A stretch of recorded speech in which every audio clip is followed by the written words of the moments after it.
Y'all, it's happened again. A few years ago, I made a reaction video to a video that somebody made about me. Somebody that, needless to say, did not really agree with who I was. Today I'm going to be making a video reacting to Samantha Lux. He made a couple different videos about And y'all loved it. Y'all loved to see her make fun of me, didn't you? You're in luck today because another transphobe has made another video about me. Honestly, a lot of the arguments are very similar, if not exactly the same. Well, I should say arguments. Honestly, there's not many arguments made in this video, but similar to the last time, I figured it could be fun to just have a little giggle, shall we? I mean, hey, if we can't laugh at the haters and laugh at the bigots, what can we do?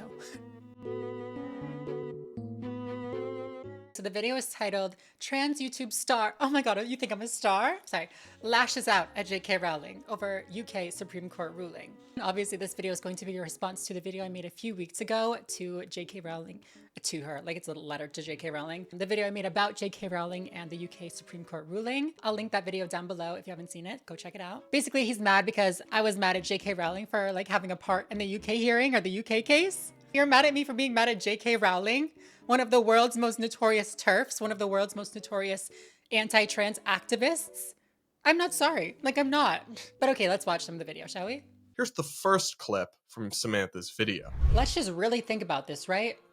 For Women Scotland, this feminist group fighting for equal rights for women, right? Campaigned to get protections taken away from trans women, right? The Equality Act is a non-discrimination act. They tried to get us removed. They did get us removed, but that was their goal, to get us out of a non-discrimination act. If that doesn't tell you the type of people they are, I don't know what will.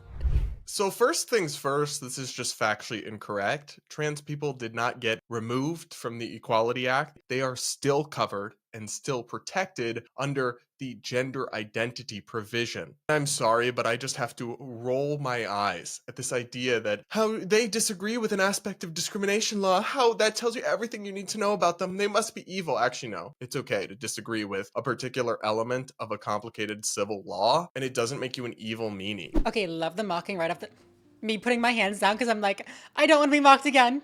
It's really unfortunate that like members of the community are doing this now. Like I remember a few years ago when it was that other girl that made the TERF video to me, it was, you know, she wasn't in the community. She didn't have that understanding of what it's like to be queer and what it's like to be on the outside. But he does. He does have that experience. But I think the main issue with JK Rowling and with For Women Scotland and even with Brad is that they manipulate people's fears. They take advantage of actual concerns that people have about safety for women and then keep you in this cycle of fear to make money off of you. I mean, maybe not JK Rowling, maybe this is more specific to like the anti-trans creators like Brad, but like when you look at their content, it's mostly driven to portraying themselves as like this normal, acceptable version of an LGBT person and painting trans people or like painting anybody that speaks out against the status quo as like this crazy radical leftist. First of all, I didn't say that they were evil or mean. That's not what I said. I said that it says a lot about their character, which it does. Trans people may still be protected in some ways under this non-discrimination law. I did forget to put that in my video. That's very true. Thank you so much, Brad, for bringing that up. But like you're pointing out, they won't be protected in other ways, like inclusion into domestic shelters. But you know, that's fine. Trans women don't need domestic shelters. We don't get abused, duh. And personally, I don't know, I'm just of the belief that feminism is inherently trans inclusive. It's inclusive of everybody. You know, the definition of feminism is what? Equality of all the sexes, equality for all sexes. If you're not fighting for everybody's rights, you're not a feminist. Sorry to break it to you, babe. Okay, let's continue. Let's see what else he has to say. Single-sex spaces that will be affected because of this ruling include women's bathrooms, changing boards, hostels, sports clubs, and even more insidious, hospital wards, prisons, and domestic violence shelters. I'm sorry. WTF? Did Samantha just suggest that it is insidious, meaning like sinister, for feminists to want sex-segregated prisons and abuse shelters? I'm sorry, what? So it's evil now and bad for them to even want to keep people who are biologically male out of those spaces. That is Delulu, beyond belief. I can't really speak to... I can't with him. That is Delulu. Sorry. But here in America, in some parts of America, in California, for example, the Democrats have passed laws that literally allow any biologically male person who claims to be transgender or non-binary and goes through a few steps to certify that. Any Even male person who claims to be trans and goes through the steps of transitioning and has bottom surgery and has transitioned for 10 plus years. even a registered sex offender or somebody who's being imprisoned for a sex crime against women can be placed into women. I've said that I don't agree with that. So I don't know why he's placing that on me. To not want to open that door to biological males being put in women's prisons is not insidious. It is commonsensical and a basic matter of safety and protection of women. He's just like the other sheriff. He really is. As you'll see throughout this entire video, he says, it's common sense. This is just common sense. It's just objective fact. And then provides no evidence, no sources, no data for the claims that he's making against trans people. Like, I can't combat you if you provide no evidence. It's like you saying the sky is green and then being like, well, I don't know. I just think that. It's obviously green. He also does this thing, as do a lot of other anti-trans grifters, of relying on this manipulative language of biological male, right? It's a conservative dog whistle, or I shouldn't say conservative. It's an anti-trans dog whistle. What he's referring to is trans women. And just as a matter of fact, and like a legitimate fact, trans women are different than just a simple biological man, your average cisgender man. Not only are we socially different, not only are we like emotionally different, but a lot of times we're anatomically different, right? Saying that I'm just a biological male being put into like whatever system, you're like avoiding a large chunk of reality, my guy. We can have these conversations about legitimate concerns for women's safety because I do think, obviously, that women's safety is of utmost importance. Like I said, I do not think that sexual offenders should be put into open population with other cisgender women. I made myself clear on that. He chooses to ignore it. That's fine, whatever, it's fine. But he's also offering no feasible solutions to these problems that he's bringing up. And that's where it becomes sinister, right? If you just kick trans women out or just see that they cannot enter women's prisons, period, and do not provide a different place for them to go, at least, you're basically signing them up for men's populations and doing harm to them. But all right, let's keep going. The argument against it is that cis women or natal-born women, whatever you want to call them, have a right to not have a man in their shelter or in their space. And genuinely, this is simply bullying to bully. It's just not bullying for people to not want trans women, again, who are biologically male, to be in women's shelters. Because even if like genuine trans women who've been through the whole process and who very much pass, like Samantha, even if many wouldn't necessarily... I'm sorry, I have to pause. Thank you so much. Like, I know passing's not everything and that doesn't have to be a goal for everybody, but that is the goal for me, so thank you. Like, I'm literally... Brad Palumbo said I'm passive. He wouldn't necessarily have an issue with them. There's no real way to allow them into women's shelters, which even then some women might feel uncomfortable with, but I think isn't the real issue, without opening the floodgates to people with beards and muscles coming in and claiming they're women or not beards and muscles. That is the real issue. That's the real issue here. Beards and muscles going into women's spaces. That's the real issue. How do people not see it? This is where a lot of issues with the trans community come into play, because some trans people would hear this and be like, oh, you're right. That's the issue. The people with the beards are the issue. They should just put more effort into passing and then we wouldn't have any issues. Dolls, don't make that mistake, okay? This guy's gonna hate you no matter what. This guy he's a liar. Never throw your fellow doll under the bus, okay? First of all, some people don't wanna pass. Second of all, it's not easy to pass for some people. Sometimes it's impossible to pass, so those are not good standards that we should put on anybody. But third of all, and most importantly, what is the connection between passability and not being a risk to women? I don't understand that. If somebody has facial hair and they're no longer a safe person to be around, what if there's a natal female in there but has PCOS? She's got facial hair, she's got some stubble. What then? Do we make a policy that says no women with PCOS allowed? None, absolutely none. That's horrible. No, we don't do that. If somebody in the domestic violence shelter was attacked by a teacher, we don't make policy that bans all teachers. If there was somebody that was attacked by somebody that was like overweight or whatever you want to say, we don't make policies against overweight people. Like, that's just not how this works. If somebody does something unsafe, if somebody makes somebody uncomfortable, you deal with them on an individual basis. And I'll be the first person to say, if somebody makes you uncomfortable, especially in a domestic violence shelter or in these vulnerable spaces, get them out. Get them out. He then goes on to say, like, we should just have LGBT shelters. Just go to like a co-ed shelter and that's problem solved. You don't need to be in these spaces. First of all, I don't think there is such a thing as a co-ed shelter, right? I don't know if that's a thing. Second of all, it is a false solution to say, just go to your own space when there aren't any spaces that exist. Like, okay, but in the meantime, what about the trans woman that's trying to escape a domestic violence situation? Too bad, so sad? Is that your response? It gets worse. Let's keep going. Trans women are not men. We are not threats to cisgender women.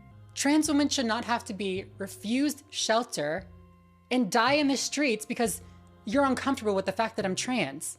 I'm sorry. I'm sorry. Does that make any sense? Life is uncomfortable. If anybody knows that, it's the trans community, okay? If you're not in danger, get over it. Wow. So there's a lot there. Quite something to tell women, battered women in this case, if you're not in danger, get over it. Now, they actually, with their trauma and their PTSD, have legitimate concerns that go beyond just emotional snowflakery. Now, the beginning of this clip, trans women are not men, really defines on what your definition of man is. Technically, if you're defining man as an adult human male, then trans women are men. That is just a fact. Because it is an indisputable fact that trans women are biological males. I'm happy to let them live life in many ways as women if that's what will make them happiest. I'm happy to refer to them with preferred pronouns and names within reason. What a sweetie pie. I'm not calling anybody's these are too bad, Oh. but sex is defined by the structure of your reproductive system. And trans women, in almost all cases, have reproductive systems oriented towards the production of sperm. You're also like denying reality if you're saying, well, no trans people are a threat to women ever. That's absolutely I never said not that. First of all, don't talk about me. Don't talk about my reproductive system, sir. There's a few things that I want to give my opinion on. The first of which is he says that because men are defined as adult human males, then therefore trans women who are biologically male are men. I see the logic, I get it. I understand that's not my opinion. Let me share mine. So first, let me talk about this idea that sex is defined solely by your reproductive system.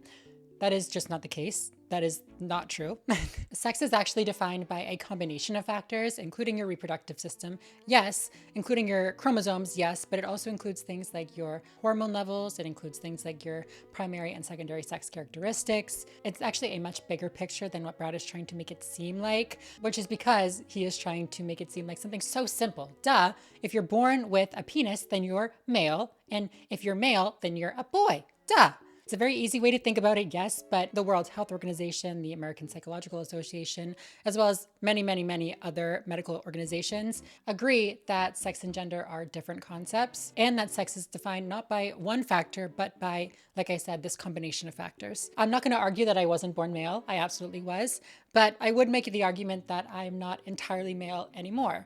I wouldn't make the argument that I'm entirely female now, but I'd make the argument that I'm maybe somewhere in between. However, all that being said, I do not believe that the sex that I was assigned at birth or the sex that I am determines my gender identity. For most people, yeah, their sex and their gender identity match perfectly. It works out for them. It's great. But for some people, that's just not the case. That's just not how it is. For me, that's just not how it is. Personally, I believe the words like man and woman compared to the words like male and female dictate gender identity, right? They're not referring to the body parts that I may or may not have. They're not referring to the hormone levels that I may or may not have or the chromosomes that I may or may not have. They're referring to the role that I play in society, right? These words have social, what I refer to as social utility. There's the example of like, if we're out at a bar and you needed to refer to me, you're not going to point at me and say, that man over there, because the person you're talking to likely wouldn't recognize me in the crowd. You would say, that girl, that woman over there. It's also the reason why I hate when people refer to women as females, because I think it just reduces us down to our physicality. It reduces us down to our body parts, our sex. And I don't think that's a great thing to do. I think it's a bit dehumanizing. So yeah, it's a social utility thing, but it's also just like a respect thing. Like, why do you have to be a dick about it? Like, clearly you can tell that I identify as a woman. I live my life as a woman. Like, don't be a dick. To the idea that I think that trans women could never be an issue or cause harm to women or cause harm to people, I've never said that. Are there going to be instances where a random trans person causes harm? Yeah, we're a group of people like any other group of people. What I was saying is that there is no significant correlation between trans women in women's prisons or in women's shelters or in women's whatever it is and harm against women. There just isn't. A trans woman was just brutally attacked and thrown in a river to drown while everybody around her watched.